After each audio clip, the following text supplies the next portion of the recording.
नागपुरात माध्यमांशी संवाद साधताना राष्ट्रवादी काँग्रेस शरदचंद्र पवार पक्षाचे आमदार रोहित पवार यांनी आरक्षण, साखर निर्यात, इंधन दरवाढ, शेतकरी प्रश्न आणि परराष्ट्र धोरणावरून केंद्र आणि राज्य सरकारवर टीका केली। सरकारच्या निर्णयाचा फटका सामान्य नागरिक आणि शेतकऱ्यांना बसत असल्याचा आरोपही त्यांनी केलाय। यावेळी नेमकं काय म्हणाले रोहित पवार पाहूयात। मी कुणीही अपॉइंटमेंट घेतल्यानंतर तुम्ही असो मी असो कुणी असो नाही तर सुनील तटकरे असो नाही तर आता एखादा इथं गरीब व्यक्ती असो, पवार साहेबांचे दरवाजे सर्वसामान्य लोकांसाठी सर्वांसाठी खुले आहेत। आता तिथं गेल्यानंतर चर्चा आज काय झाली हे मला सांगता येणार नाही। चर्चा न होता तब्येतीच्या बाबतीत चर्चा झाली असेल तर स्वागत आहे। पवार साहेबांच्या तब्येतीबद्दल कुणी विचारत असेल तर चांगली गोष्ट आहे। जाऊन नुसता चहा पिला असेल तर मला नाही सांगता येणार। पार्श्वभूमी आणि घटनाक्रम बघता टायमिंगला घेऊन खूप चर्चा आहे। पवार साहेबांचं टायमिंग हे 24 तास, अख्खा आठवडाभर, वर्षभर आणि आजपर्यंत 60-65 वर्ष सामान्य प्रत्येक व्यक्तीला दरवाजा हा उघडला गेला आहे। आता एखादा व्यक्ती अचानक 3 वर्षानंतर भेटायला का येतो याच्याबद्दलचं टायमिंग त्यांच्याच पक्षाने त्यांनाच विचारलं पाहिजे असं मला तरी वाटतं।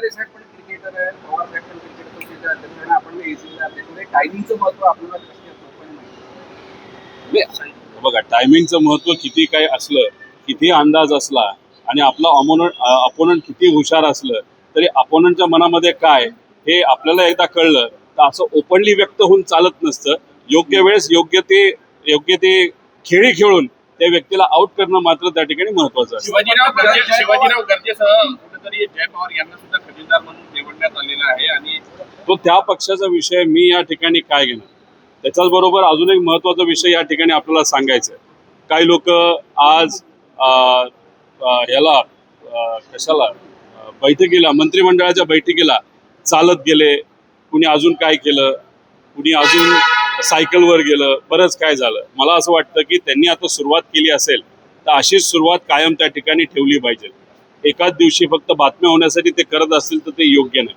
त्याच्याच बरोबर मला एवढंच सांगायचं आहे की जे केंद्र सरकारने आणि खास करून पंतप्रधान साहेबांनी आणि राज्याच्या मुख्यमंत्र्यांनी जे आव्हान केलं आता खर्च आपल्याला कमी करावे लागतील। त्यामुळे मी विनंती करतो या सरकारला, शक्तीपीठ मार्ग जो आज महाराष्ट्राला जरूरत नाही, जो सुरुवातीला 56,000 कोटीचा होता आता 1,10,000 कोटीला गेला, तो 1,25,000 कोटीला एस्टिमेट जाणार आहे, जो नॅशनल हायवे पेक्षा महाग झालेला आहे आणि त्यात 30,000 कोटीचा मलिदा नाही तर करप्शन आहे असं आमचं ठाम त्याच्यामध्ये पुराव्यासकट आम्ही बोलू शकतो। त्यामुळे ते थोडंसं थांबवावं आणि जो काही कोणाला महाराष्ट्राला न लागणारी बुलेट ट्रेन सुद्धा काही काळ थांबवली तर बरं राहील, पण सामान्य लोकांना मात्र भुर्दंड कृपा करून तुम्ही त्या ठिकाणी लावू नका एवढी सरकारला विनंती करतो। सरकारचं कुठंतरी जबाबदारी असते तेल देणं, पेट्रोल देणं, डिझेल देणं, त्याच्यानंतर सामान्य लोकांना ज्या ज्या महत्त्वाच्या गोष्टी लागतात त्याचं नियोजन करणं। जर सरकार त्या बाबतीत फेल होत असेल आणि गरिबावर भुर्दंड पडत असेल हे बरं नाही असं आम्हाला वाटतं। हो, आज मुख्यमंत्री विधानभवनात बुलेटवर गेले पण मात्र त्या बुलेटची पीयूसी एक्सपायरी होती असं ट्विट जे आहे ते विजय वडेट्टीवार केले, त्यामुळे त्यांच्यावर आता कारवाई केली जाणार का असं? बघा, मुख्यमंत्री साहेबांवर कारवाई केली जावी असं मला तरी वाटत नाही।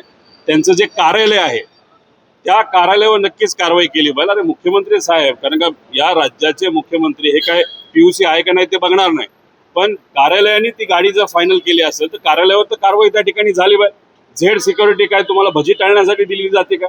दादांच्या बाबतीत असंच झालं, झेड सिक्युरिटी दिली, विमान चांगले खराब आहे, नीट कंडिशन मध्ये हाय नाही बघितलं आणि दुर्दैवाने आज त्या अजितदादा आपल्यात नाहीयेत। ठीक आहे, ऍक्सिडेंट झाला का घातपात त्याच्यावर आता चर्चा पुढे जाऊन होईल, पण विषय एवढाच आहे, मुख्यमंत्र्यांना जबाबदार ठरवून चालणार नाही। त्यांच्या कार्यालयामध्ये OSD जे कुणी असतील जबाबदार त्यांना 100% त्याच्यामध्ये आपल्याला जबाबदार ठरवता येईल।